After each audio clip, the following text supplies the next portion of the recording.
Hi! Since you're watching this, I assume you're a PhD student. I am one too. My name is Helena Fornstedt, and I am affiliated with the STEAMUS Research Forum.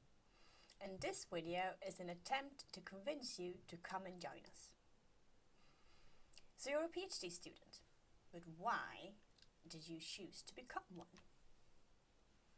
Was it an interest that you had since you were a child, or was it an opportunity that just came up and you needed a job? I'm sure the question has multiple different answers depending on who you are. But now that we are here and we have the opportunity, we might as well stop and ponder upon what we might do with the opportunity. We live in a very special time in history, a time that is intellectually fascinating, but from a humanitarian perspective, it is quite terrifying. There are a number of grand challenges that humanity faces today. We are fast approaching a 4 or 5 degree hotter Earth, with all that implies if we cannot keep it below 2 degrees. We're in the 6th mass extinction. Society has started to destroy species of other organisms at an accelerating rate that is unparalleled for 65 million years. We have the growing problem with antibiotic resistance, and we have the increased inequality, especially economic inequality, and all the other inequality issues that's been with us for a long time. And the list can go on. And Uppsala University would say that part of your PhD, part of the reason why you are a PhD student is to contribute to solving those kind of issues. You won't be able to solve the grand challenges yourself, but according to the EU guidelines, a sustainability perspective should be included in your PhD education. And if you consider the Sustainable Development Goals, I'm sure you can find one or two that would fit into the description of your PhD work. So sustainability is a part of your PhD education. But what is it specifically that you will learn when you're here? Well, you will learn more about your field, of course, make a literature review, become an expert in that field, try to answer some research questions, write papers or a monograph, and people will tell you to keep your research question narrow.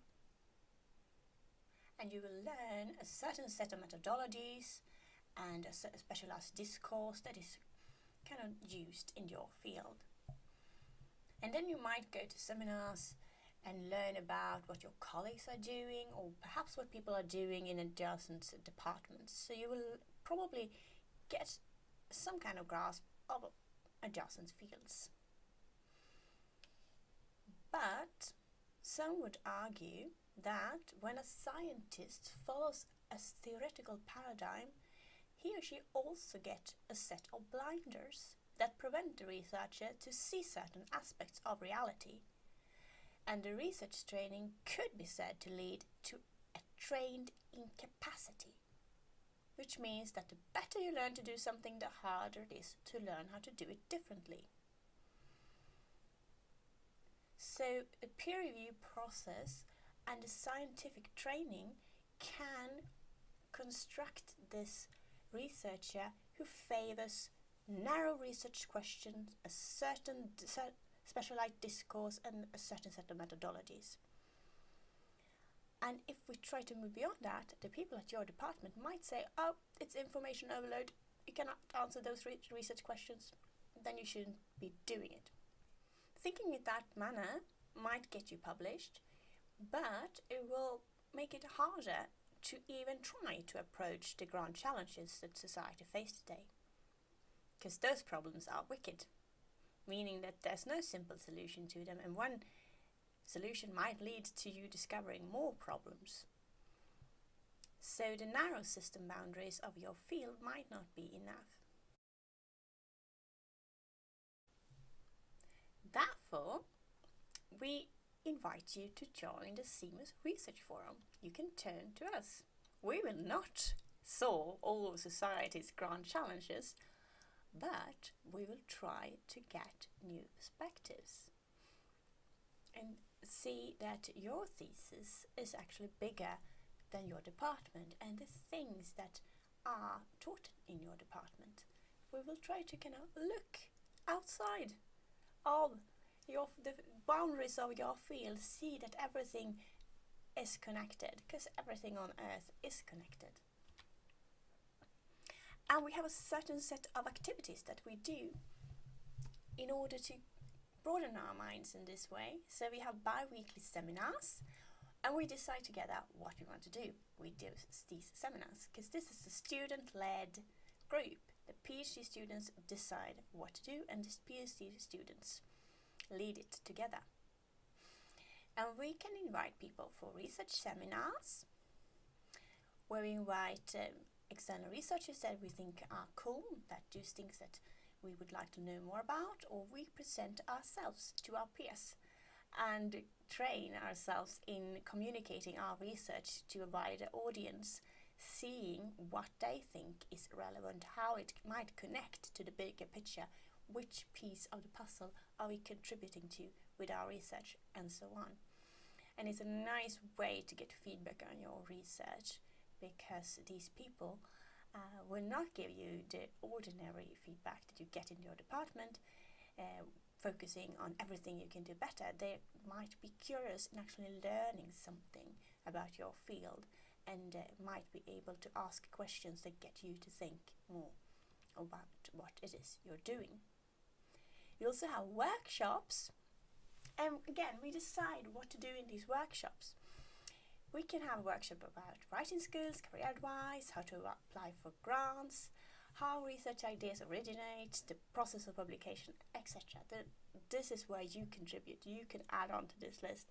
Come join our group and give ideas to what kind of workshop we can arrange. And then we sometimes try to change things at Uppsala University as well. So we want to influence the sustainability work and make Uppsala University do better in terms of sustainability, using the knowledge from our research and living by it. So then we try to influence the internal sustainability works in workshops and whenever it's possible. And we also have courses. We, the PhD student, we arrange the courses, we apply for money, we write a suggestion of what we want the course to be about. Then when we get money, we can appoint coordinators who get time from their institutionstjänstgöring to coordinate the course and arrange the course, and those are often also PhD students from our group, so you can actually be hired by us too.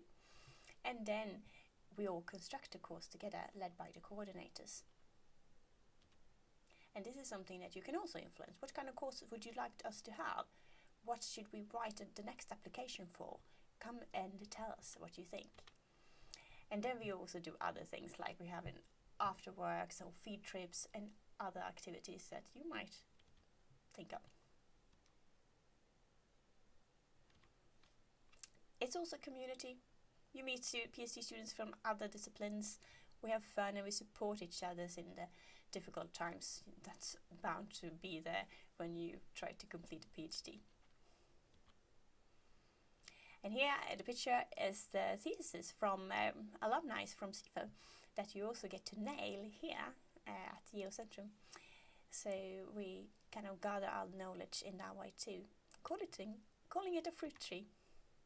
But I'm only one person, so I have another set of people who would like to talk to you and tell you what you might find at CMS Research Forum. And as you can see here in the text, they come from different disciplines from across Uppsala University. Hello, so my name is Sachiko Ishihara, and I'm a PhD student at the Department of Social and Economic Geography. I've been involved for a few years at SIFO now. And I think the biggest thing that I gain from being involved at SIFO is, I think, two things. One is that I get to be updated with cutting edge research on various fields of sustainability. And I get to ask these, what one might think as like stupid questions, because we have a very really good atmosphere for interdisciplinary research, so that we get to ask basic questions without having to be embarrassed. The second thing is that I get to present and get feedback about my own research from a very interdisciplinary group that's very engaged, very good atmosphere, collegial and friendly. And the final thing is that I get to connect with other PhD students that are interested across different departments, which I wouldn't have met otherwise. So I hope that makes you interested in joining us. What I have gotten out of CIFO is a much broader perspective of the research happening at Uppsala University that is both directly and indirectly related to climate change. It has been super interesting to hear about everything from the functioning of lakes within the global carbon cycle to ethnographies of Romanian Roma. But what I have probably enjoyed most is the great group of people from diverse disciplines that would likely not have overlapped with my studies if I would not have been at CIFO. And getting to see all these different perspectives that everyone brings in when discussing both own research and research of invited speakers is very giving. So why would I advise you to join CIFO? The forum and experience is unique at Uppsala University, and you probably won't find it in other parts of the university. And you will get to discuss research that really broadens your perspective on climate change research and makes you a better leader for climate change. Hi everyone, my name is Isaac. I've been interested in sustainability issues for as long as I remember, and when I started my PhD studies, I needed a place where I could discuss these things and think about these things and continue to learn about sustainability. And CIFO was the natural place for me to do that. And I strongly advise anyone who's interested in these issues and wants to contribute to the transition towards a more sustainable society to join CIFO. It's a great place for us young researchers who want to develop, and it's a great place for getting to learn new people and possibilities of creating new collaborations that can help us move forward. So join it. I hope you're convinced. If you are, you might want to know where to find us. Well, you can go to this webpage and check us out. And you also get all the contact information and our schedule, and you know what we're up to and so on. And you also get the email address to the coordinator, whom you can email and tell that you're really interested in joining us, which I hope that you are. You can also check out the CIMUS Twitter page that usually posts our public events too. Thanks a lot for listening, and very welcome to come and join our research forum.